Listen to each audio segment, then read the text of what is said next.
Accessibility ain't just for those with disabilities. Makes the world better for everyone, online as well as in person. Hello, ladies and gentlemen. I am the blind blogger Maxwell Ivy, and this is the Accessibility Advantage, which you can find at theaccessibilityadvantage.com. And my goal is to advocate for more inclusion of and accessibility for people with disabilities by emphasizing the positive benefits of inclusion. So I do hope that by the time we're through, you will come to better understand why accessibility is in everyone's best interest. Today, I'm going to be speaking with Jenna Udenberg, and Jenna is a lifelong resident of North Shore of Minnesota. She's also a former music educator for over 19 years, and she has been using a manual wheelchair since 8 years old due to juvenile idiopathic arthritis. She has received several or been part of several prestigious fellowship and leadership programs. She writes a column for her local paper called The View from 4'2", which is designed to encourage vulnerability in the sharing of lived stories from the seated perspective. Her autobiography is called Within My Spokes, A Tapestry of Fear, Growth, and Freedom. And she is the founder of the nonprofit Above and Beyond with You, advocating for more accessibility in Minnesota and beyond. And her website is aboveandbeyondwithyou.org, and that is the letter U, not the word you. So Jenna, thank you and welcome to the Accessibility Advantage. Thanks, Max. It's great to be here. Well, it's great to be here too, and I'm looking forward to having a great conversation. And so I'm curious if you will start by just telling the audience a little bit more about what your life was like before you discovered that you have this arthritis and what it's been like since then. And I especially want to hear about what caused you to realize your role as an advocate, somebody championing accessibility. Yeah, so great question to start out with. The Reader's Digest version is I was a typical tomboy, daddy's little girl, loved hunting and fishing and doing all the outdoor things. And then at age 7, was diagnosed with juvenile idiopathic arthritis, which actually at that time they called JRA, juvenile rheumatoid arthritis. One day in first grade, I woke up getting ready for school, hopped in the tub, and my one knee floated to the top of the bubbles, and it was twice the size as the other one. So the family story is that we went ice skating at a local frozen pond the night before, and I must have had a fall, and that just triggered the disease cycle.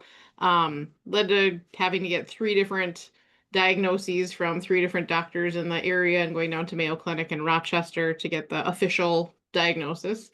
And as they say, the rest is history. Started using a manual chair within about a year, so by age 8. Little kids don't know any different, but I was told later on in life, like, wow, that was a very quick and rapid and hard progression. So I was kind of like the game of Jenga and Tetris all at the same time. It went to my right knee to begin with, eventually went to the left ankle, went to the left knee, back down to the right ankle, up to the right hip, left elbow. So currently I have 6 joint replacements. I think I've had like 15 to 17 orthopedic surgeries, heading in for another one in a few weeks here. So, very thankful to my parents who gave me the ability to make those life and death decisions for me medically, by about age 15 or 16. And yeah, I grew up in a very rural area, so accessibility was not a big thing. Being diagnosed in 1988 was only 8 years, or actually was 2 years before the Americans with Disability Act being passed. So yeah, life was interesting. Life was rough. But again, as a kid, you don't really know any different. And very thankful to have the support of my family and of friends, of church family, of my mentor, who came into my life when I was 12. She was 16, and we came together through a physical therapist who put us in pool therapy together. And aquatic therapy was kind of, a new thing back in that time, where now everybody's used to that and loves that opportunity.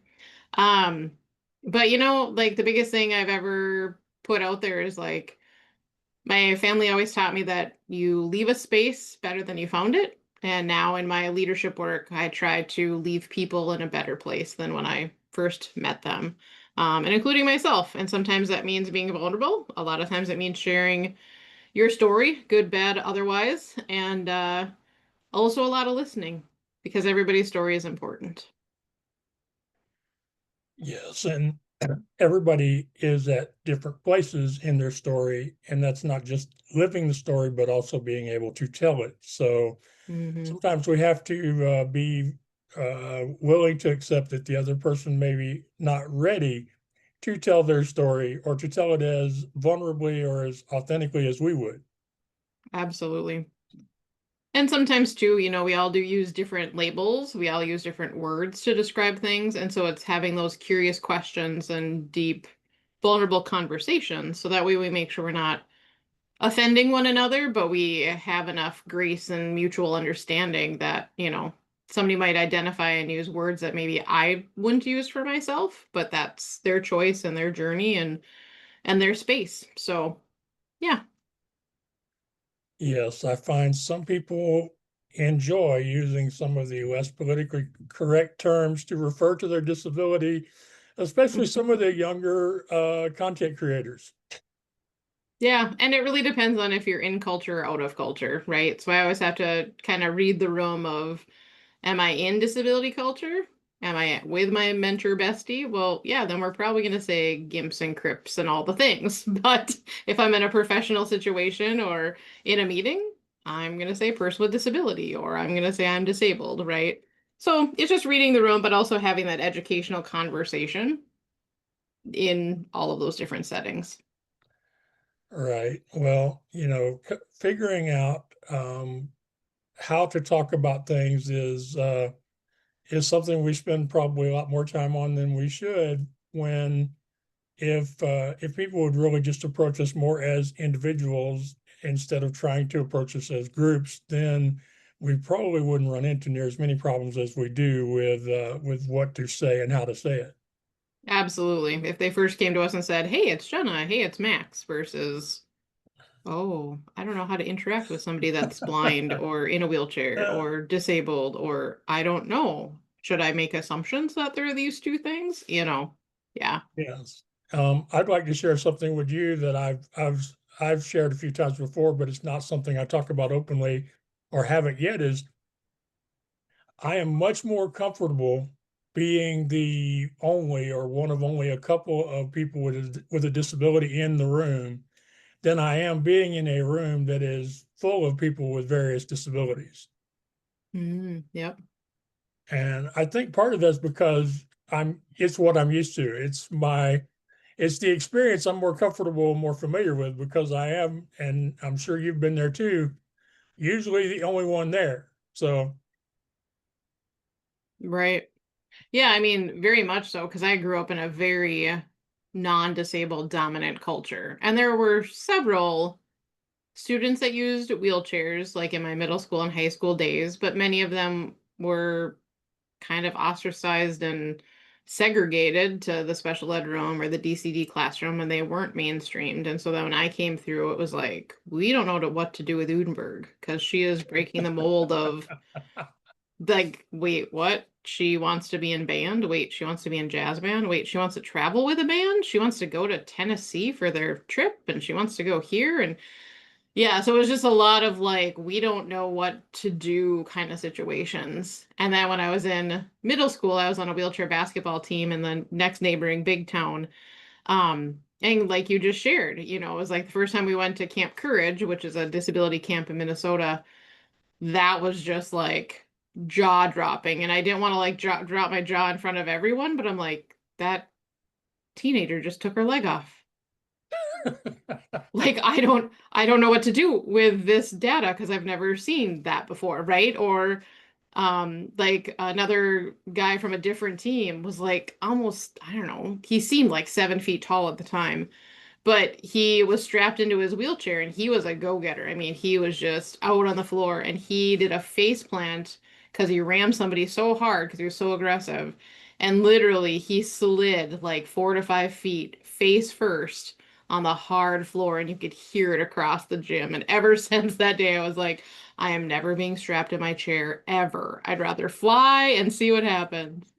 But yeah, being on a dance floor, I was middle school and I was kind of a wallflower. But like you said, being around, being the majority, because everyone's disabled, and there was only a few non-disabled folks as coaches and, whatever hanging around, was so eye-opening and such a culture shift that it is a challenge when I'm actually in disability community and culture. But as part of my work, I'm also very transparent with that because I don't want people to think that I'm only in one culture or another. And I remember being in teacher education at the university, and I was in a Native American studies at the time, is what the class was called.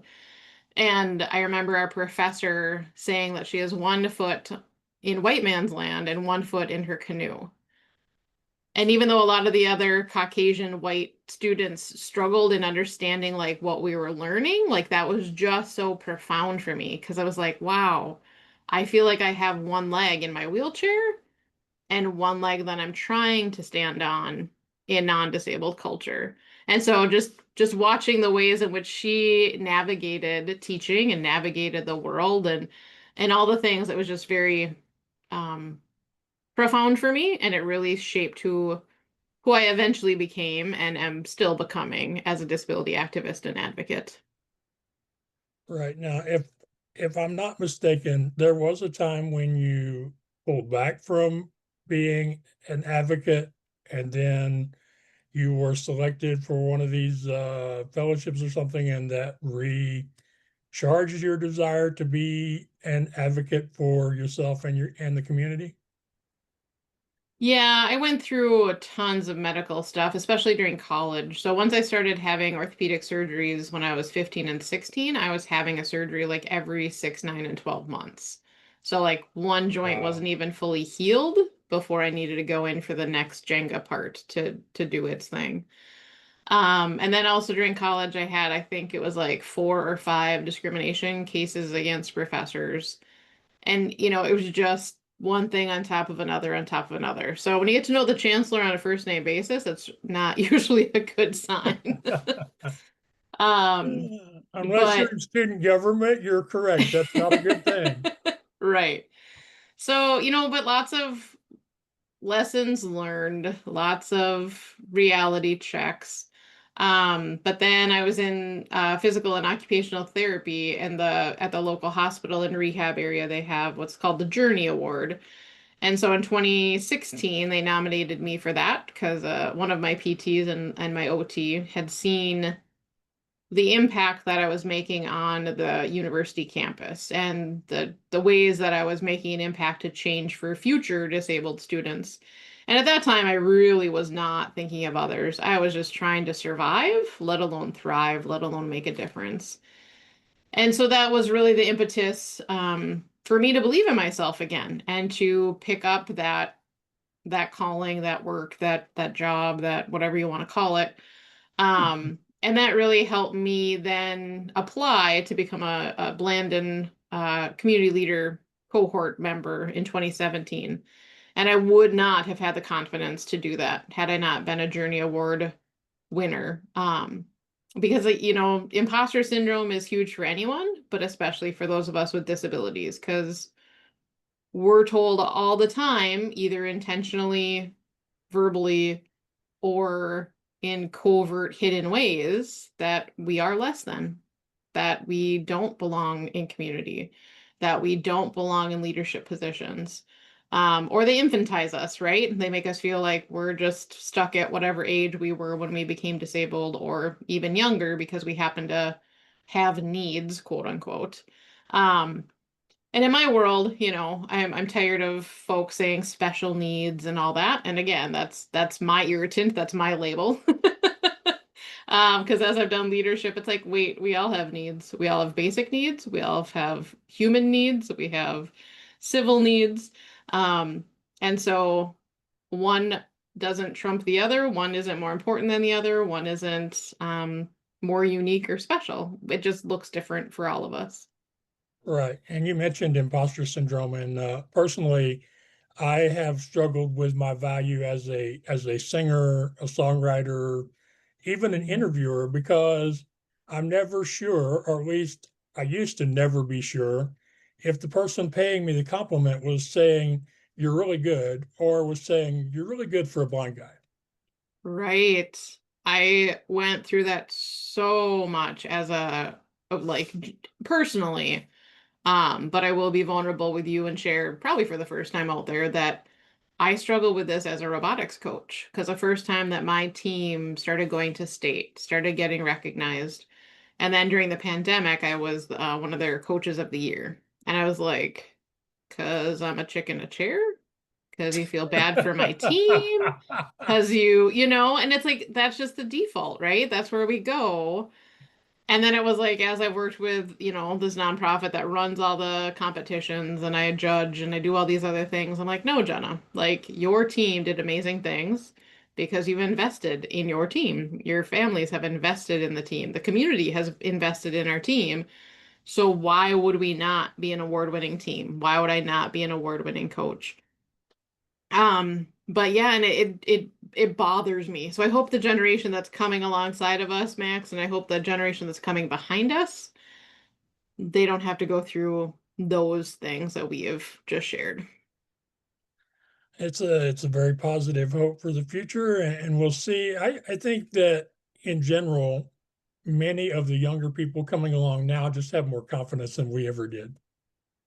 Yeah.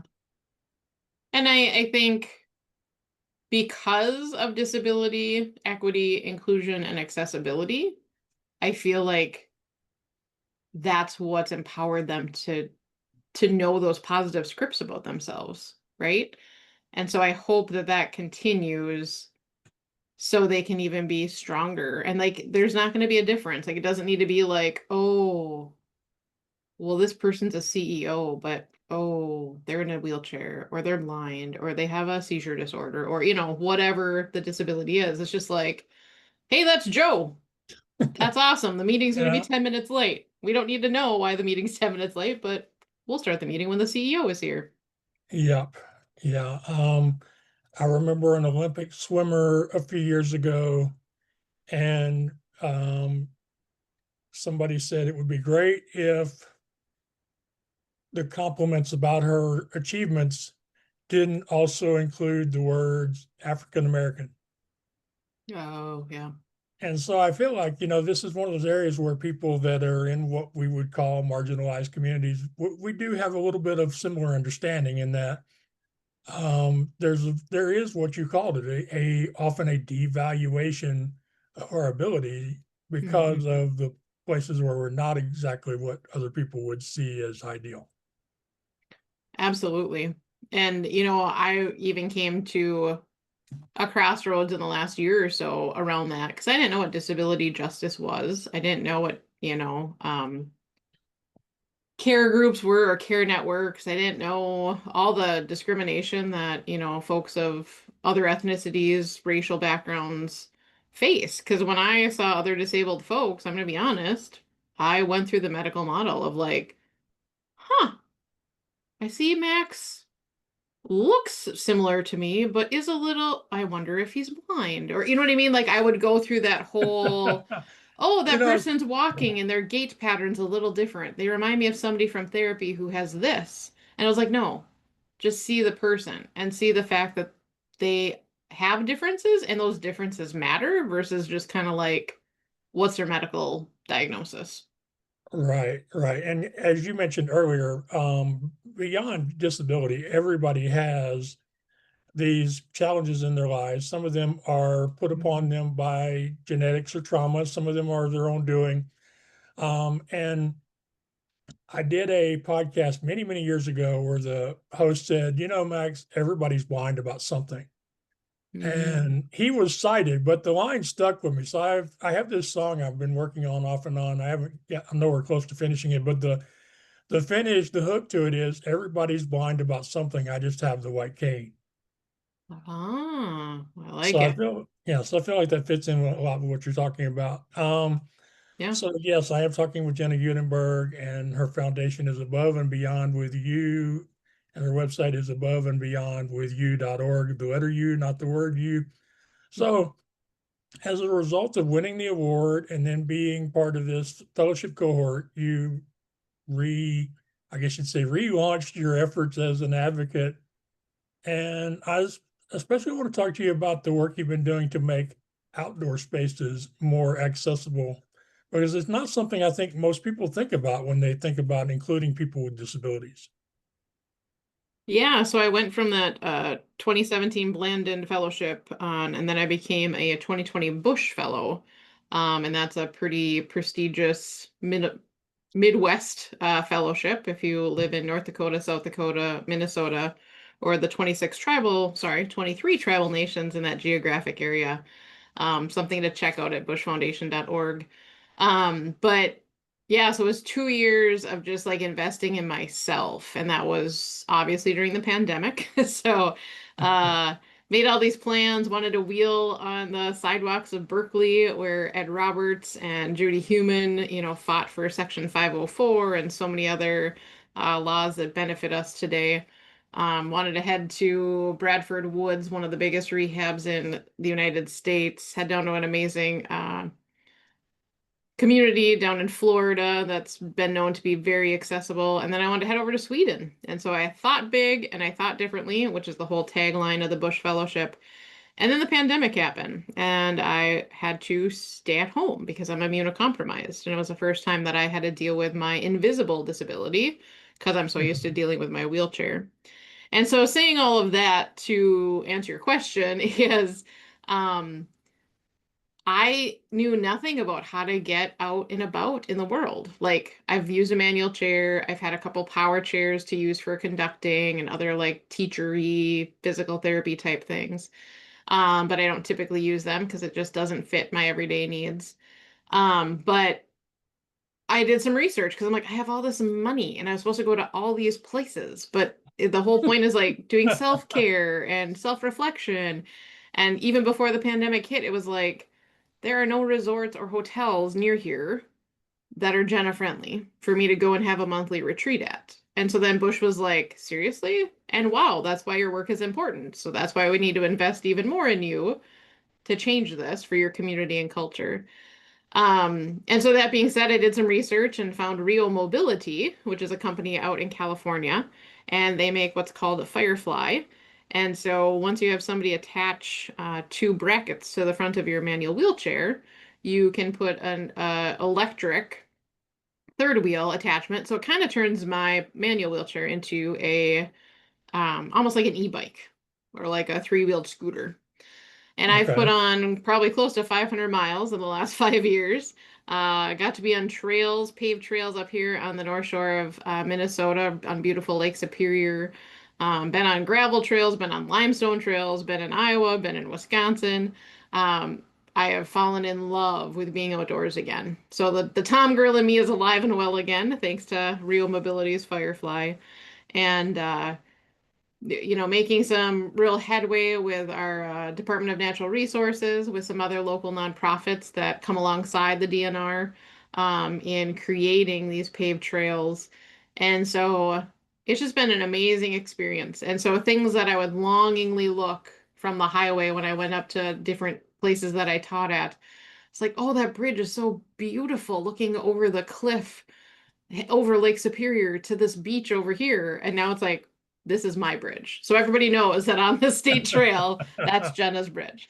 Because I finally got to be on it and see all the views from actually on the bridge. So yeah, it's so important. And in Minnesota and in other states too, but my wheelhouse is Minnesota. They have what's called the action track chairs, and they're actually made in southern Minnesota. But a lot of state parks throughout the nation, and especially in Minnesota, are getting these, and they're like rubber tracked chairs. They kind of almost remind me of like military tank type tracks, but also Okay. kind of like a cross of a snowmobile. All Um, right. and you just have to be able to transfer yourself, or someone else has to transfer you into the track chair. And then the state parks, at least in Minnesota, have different designated areas that you can use them. So being able to get on a beach that's all rocks, being able to be out on a rugged trail, get right next to a tree to hug it if you wanted to. Some people get them personally as well, and they use them for like deer hunting season or just being out, grouse hunting and that kind of stuff too. So just more awesome opportunities to get out into nation or into nature, into creation. Right. And for a former, probably still somewhat tomboy from northern Minnesota, being out in nature is in your DNA, isn't it? Absolutely. It is ingrained. Now it's just finding somebody that has an accessible fishing boat or pontoon, and my life would be perfect. Well, we need to work on that. You know, start thinking about some of the manufacturers that you might want to reach out to, and and ask them the question. You know, that's one of the things I find is the easiest method of advocacy, in my opinion, is just to ask a bunch of people a bunch of what they might consider are stupid questions. Right.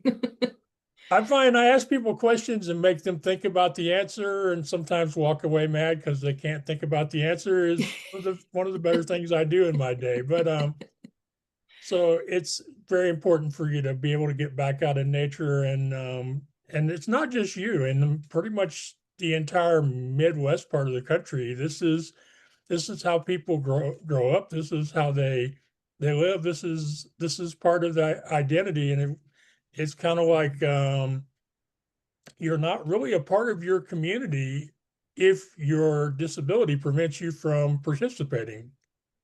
Yeah, and the one thing I'd share, Max, is that I feel so engaged and a part of community when I'm on the trail. People actually look me in the eye, where as soon as you take that firefly off, they won't even look, right? Huh. And then it's like, man, once you put that firefly on me and I'm on the trail, it's like, yeah, immediate eye contact, immediate, like, that is the most cool thing I've seen, or where does somebody get, like, and it just opens up conversation, but it's not that, like we said earlier, it's not that infantizing or the pity or any of that. It's like an actual adult conversation and like actually seeing human to human. So I love the biking community and folks on the trail. It's just been a phenomenal family to be a part of. Well, it sounds like it. So a while back, you wrote an article about different types of chairs and how I think you used a shoe metaphor that I really liked that I thought a lot of people might get if better than Oh, other methods. And I believe because I brought it up the other day, you went back and looked at the article. Because could you like just revisit some of those thoughts for me, please? yeah, for sure. And actually, this whole topic comes from my OT. And she said, Jenna, all the rest of us have different kinds of shoes. So some days we need to wear sandals because it's hot out and we're going to the beach. Some days we need to wear running shoes because it's a fast-paced day or we have to have our steel toes on or whatever. And so she likened it to my different wheelchairs. So, like right now, your everyday wheelchair is like your everyday shoe. But then, some days when you need more support, it's kind of like putting an orthotic in your other shoe or grabbing what I call my magic shoes to do my walking.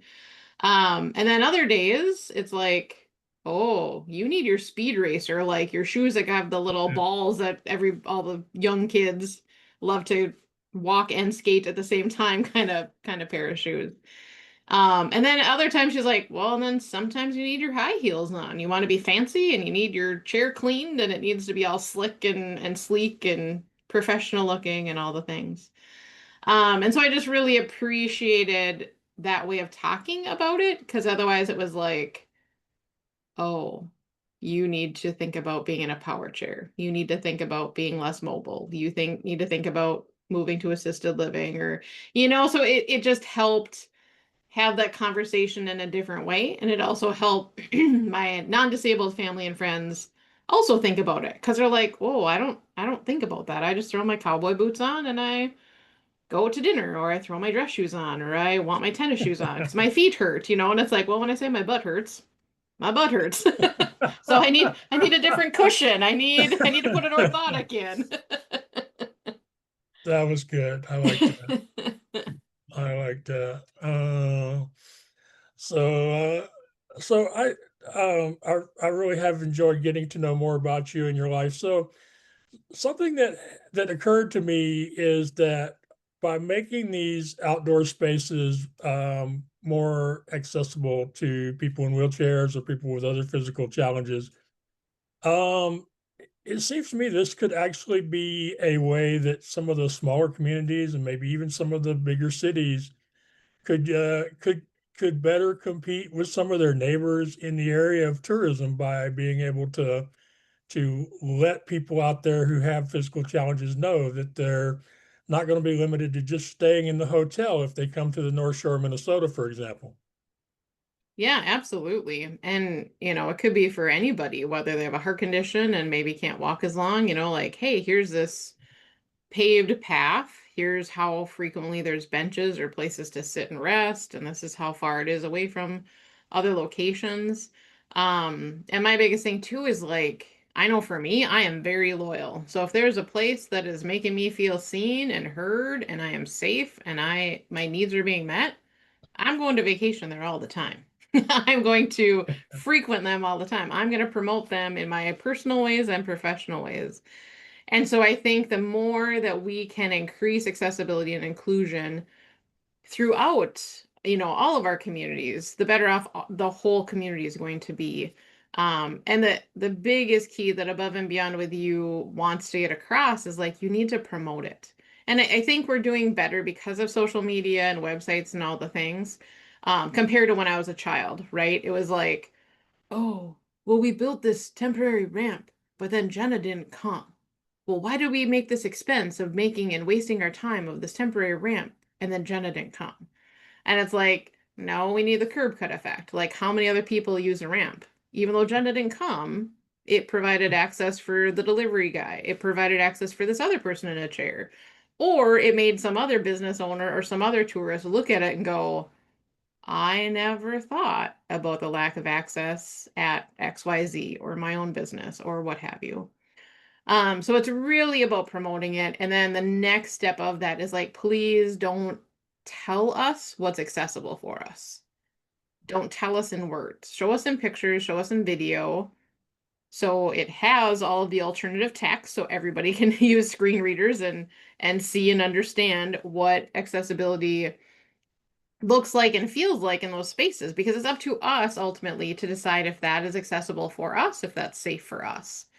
And so that's really one of the biggest messages we try to get out there is like promote it and then promote it in accessible ways so we can come and spend money because we got a lot of money to spend. Yes, I love that you touched on loyalty and promotion because I like to tell business owners that when you improve accessibility and you show us that you care, it's like hiring influencers that they don't have to pay. Mm-hmm. Uh, Right. we want them to succeed, and as you said, we have money to spend, and we want to spend it, but we have to spend it on places that deliver a product or service in an accessible manner. So, Right. And the uh, more that you can get connected to those other accessibility things that are in your area too.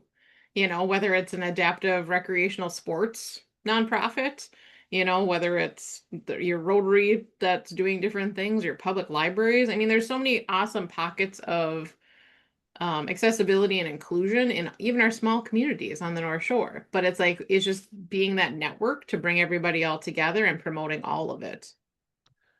that's a great point because quite often each individual organization is focused on the work they are doing separately from what work may be being done by other groups at the same time in the same town. And so not only do they need to collaborate on the fundraising and the planning, but also on the promotion. That's a very good point. Yeah, absolutely. And I think the more that you can bring people together, I mean, like, our public library has kits that people can rent out. And so like that's our next step together is like how could we put together like an accessibility kit? Whether it's like, hey, here's a temporary ramp you could check out. Here's some accessible utensils. Like all the different things that we just don't think about, but then it's like, man, when I go to travel and I have to bring everything and the kitchen sink, it gets so exhausting. And then you don't want to travel far because it's like whether I'm gone for one night or I'm gone for a month, it's the same amount of stuff you have to bring. And in one of our local resorts, I was like, hey, so I want to come here, blah, blah, blah. They're like, yeah, we got a portable ramp. And I'm like, oh, okay. So is there a bathroom on the main floor? Oh, no. Is there an accessible bedroom on the main floor? No. Is the kitchen wheelchair accessible? Uh, no. But we have a portable ramp, so you can get in there. And I'm like, what would it matter if I can get in, but what do you do there, right? So Yes. places are getting better in this fact of trying to get us in the door, but now my next question is like, great, now what? And then if they do have the now what's figured out, then it's like, well, can I work here? They're like, oh, I'm like, yep, there's always another level. There's always the next step of like truly integrating people with disabilities in all areas of community.